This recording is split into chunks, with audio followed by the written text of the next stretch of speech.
Now, ask yourself, how much of your time, your energy, your joy is eaten up by worrying about things you can't control, about what others think, what might happen, what could go wrong? We live in a world that's constantly pulling us in 1,000 directions. Say, we're trained to multitask, to compare, to keep up.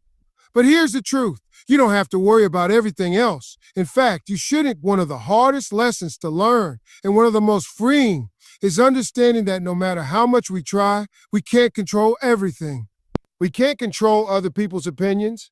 We can't control the outcome of every situation. We can't control the past, and we certainly can't predict the future. And yet, so many of us exhaust ourselves trying to manage the unmanageable. We overthink, overplan, and overextend because we believe that if we just do more, we can somehow guarantee everything will turn out exactly the way we want. But life doesn't work like that. Think about it. Think about it. How many sleepless nights have you spent worrying about something that was completely outside your control? How many moments have passed you by because your mind was too wrapped up in what ifs and worst case scenarios? It only drains your energy, leaving you feeling anxious, frustrated, and stuck. Here's the truth. Trying to control everything is like trying to hold water in your hands. It slips through your fingers no matter how tightly you grip it. The more we cling to control, the more we suffer. But when we begin to loosen our grip, when we allow life to unfold without the constant need to micromanage every detail, we begin to breathe again. That doesn't mean giving up. It means getting clear on where your power lies. You can't control how someone else acts, but you can control how you respond. You can't control every opportunity, but you can show up prepared and willing. You can't control what people say, but you can choose not to carry their words as your truth. Letting go of control isn't weakness, it's wisdom. It's saying, I trust myself enough to handle what comes, even if I don't know what it will be. It's learning to navigate uncertainty with courage instead of fear. It's choosing to place your energy into what matters most, your mindset, your growth, your response, your intention. Because the more you try to control the uncontrollable, the more you're pulled away from your own peace. And peace isn't found in perfect circumstances. It's found in how you choose to meet them. We live in a world that makes comparison almost impossible to escape. Social media, status updates, success stories, they're everywhere. At any given moment, you're just a scroll away from seeing someone else's highlight reel. And whether we mean to or not, we often start measuring our lives against the lives we see on screens. But here's the catch. What we're comparing ourselves to isn't real. We don't see the full story. We don't see the setbacks, the doubt, the moments of loneliness, or the silent battles. All we see is the polished, curated version, filtered, edited, and cropped for public consumption. And when we compare that to our behind-the-scenes reality, we almost always come up short. Comparison whispers in your ear that you're not enough, not successful enough, not attractive enough, not smart enough, not as far along as you should be. It tricks you into believing that your worth depends on how you measure up to someone else's timeline. And that's a lie. The moment we start to compare, we take our eyes off our own journey. We stop appreciating our own progress. We lose sight of how far we've come because we're too busy worrying about how far someone else appears to be. But no two lives are ever the same. Your path is yours for a reason. Your timing, your pace, your story, they're all perfectly tailored to who you are becoming. Comparison distracts you from your purpose. It's like trying to run a race while constantly looking at the person in the next lane. Not only does it slow you down, it increases the chance you'll trip and fall because your focus isn't where it needs to be. True joy doesn't come from being better than anyone else. It comes from becoming the best version of yourself. It comes from celebrating your wins, no matter how small, and respecting your own growth, even if it doesn't look like anyone else's. You weren't made to follow someone else's blueprint. You were made to build your own. And the more you honor that, the less space comparison has to steal your joy. Worry has a sneaky way of convincing us it's helpful.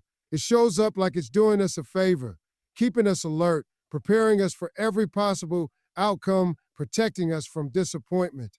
But in reality, worry is like carrying an umbrella every day because it might rain, even when the sky is perfectly clear. The truth is, worry doesn't prevent tomorrow's problems, it only steals today's peace. It's a mental loop that plays over and over, spinning worst-case scenarios, building imaginary situations, and filling your mind with fear about things that haven't even happened and may never happen at all. Think about how often you've replayed a conversation in your head, wondering if you said the wrong thing. Or imagine every way a situation could go wrong, even though it ended up being completely fine. Worry thrives on the what ifs, but what if things go right? What if the outcome is better than you expected? What if you've been stronger and more capable than you've given yourself credit for? Worry takes up mental space. It clutters your thoughts and weighs down your energy. It creates emotional tension over illusions. It convinces you that you're being irresponsible or unrealistic when really you're just exhausting yourself trying to solve problems that don't exist yet, or that might never exist at all.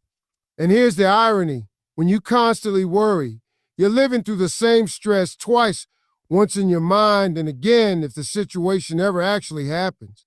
In most cases, you've endured all the mental pain without ever facing a real problem. That's the power of worry. It can create storms in your head on a perfectly calm day.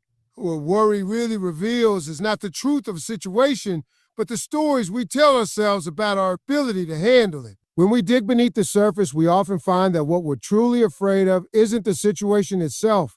It's the fear of not being enough to deal with it. Worry won't make you more prepared. Courage will. Confidence will. Trusting yourself will. Worry is like sitting in a rocking chair. It gives you something to do, but it doesn't get you anywhere. It just keeps you stuck in place, moving but not progressing, busy but not peaceful. Your mind is your most powerful asset. It's where your thoughts are born, where decisions take shape, where dreams begin. And just like your physical body, your mind needs rest, boundaries, and care. Yet too often we give away our mental energy like it's limitless, scrolling through endless noise, engaging in pointless arguments, stressing over things that barely matter. But mental energy is not infinite. It's a precious, limited resource. Every time you focus on something, you're spending a piece of that energy. And just like your phone battery drains with every app running in the background, your mind drains when you constantly carry around distractions, negativity, or unnecessary pressure. You don't have to react to everything. Not every comment needs a response. Not every situation deserves your attention. Just because something demands your energy doesn't mean it deserves it. Protecting your mental energy means choosing what you give your attention to. It's about learning to say no without guilt. Cool. It's about walking away from conversations that pull you down instead of lift you up. It's about recognizing when you're spiraling in unproductive thoughts and gently pulling yourself back to the present. People often talk about self-care like it's all about candles and bubble baths. And while those things are great, real self-care is also about boundaries. It's about deciding what you allow into your mental space. Are you feeding your mind with thoughts that empower you? Or are you letting fear, doubt, and noise consume your clarity? Social media, news cycles, toxic relationships, overcommitment, they can all drain you, slowly and silently. And the thing is, when your mental energy is low, everything feels harder. You become less creative, less focused, more overwhelmed, more irritable. It becomes difficult to see opportunities or solutions when your mind is constantly running on empty. So take stock of what's occupying your thoughts. Not everything is worth your worry. Not every opinion should take up space in your mind. Ask yourself, is this thought helping me grow or holding me back? Is this worth the energy I'm giving it? When you start to guard your mental energy the way you guard your time or your money, you begin to notice a shift. You feel lighter, clearer, or more in control of your emotions, your reactions, your day. In a world constantly pushing the message that you need to do more, be more, achieve more to be worthy, it's easy to forget a simple but powerful truth. You are enough, just as you are. This isn't about settling or avoiding growth. Right? It's about recognizing that your worth isn't something you need to chase. It's something you already have. From the moment you woke up this morning, before you checked your phone, before you crossed anything off your to-do list, before anyone validated you or failed to, you are already enough. But society often measures worth by output. By titles, by numbers, by appearances. And somewhere along the way, we start believing that unless we're constantly proving ourselves, we don't deserve peace, rest, or even love. We wear exhaustion like a badge of honor. We push ourselves to the edge trying to meet invisible standards we didn't even choose. And when we fall short, because we're human, we internalize it as failure. The problem is, this mindset turns life into a constant performance. Every room you enter feels like an audition. Every mistake feels like a disqualification.